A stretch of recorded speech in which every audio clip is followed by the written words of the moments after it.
Hello friends, आज का FLP है आवा तू चुम्मा लेला।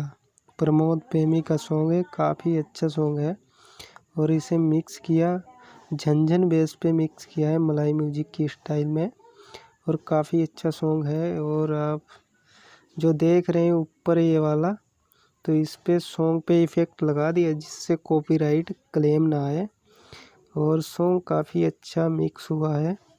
आप देख सकते हैं जो म्यूजिक का बैकग्राउंड कुछ इस तरह से है और यहाँ पे जो मेन इसका वोकल है सॉन्ग का, जो आप इस टाइप से इसका मास्टरिंग किया है और काफ़ी अच्छा सॉन्ग मिक्स हुआ है।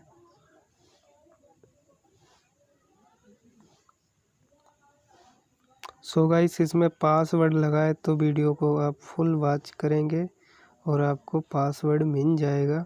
और वीडियो को लाइक कर दिया करो भाई लोग, बहुत ज़्यादा मेहनत लगता है। और चैनल पे पहली बार आए हैं तो चैनल को सब्सक्राइब ज़रूर करें।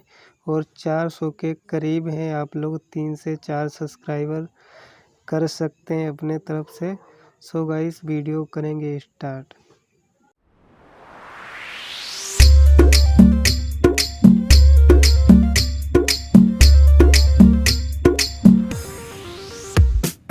अनूप बाबू संभरी संभरी संभरी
अनूप बाबू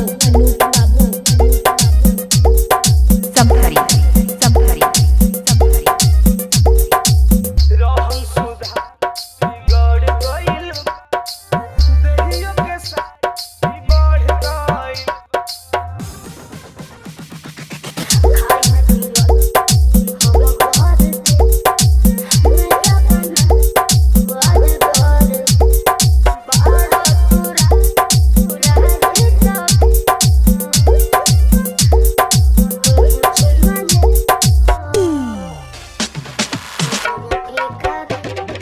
अनूप बाबू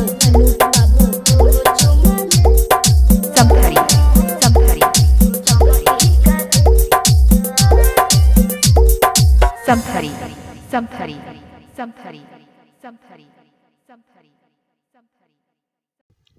सो गाइस, आज का एफएलपी कैसा लगा आप लोग कमेंट करके बताना। और चैनल पे पहली बार आए हैं तो चैनल को सब्सक्राइब ज़रूर करना भाई लोग, क्योंकि मेहनत बहुत ज़्यादा है भाई लोग। और आपको सॉन्ग मिलते रहेंगे इस पे लगातार इस चैनल पे, और काफ़ी अच्छे सॉन्ग आने वाले हैं। बहुत सारे सॉन्ग पेंडिंग में रखे हैं, धीरे धीरे बन रहे हैं, उन्हें निकाल के आपको मिल जाएंगे। और गाइस, आप लोग सब्सक्राइब पूरे करवा दो।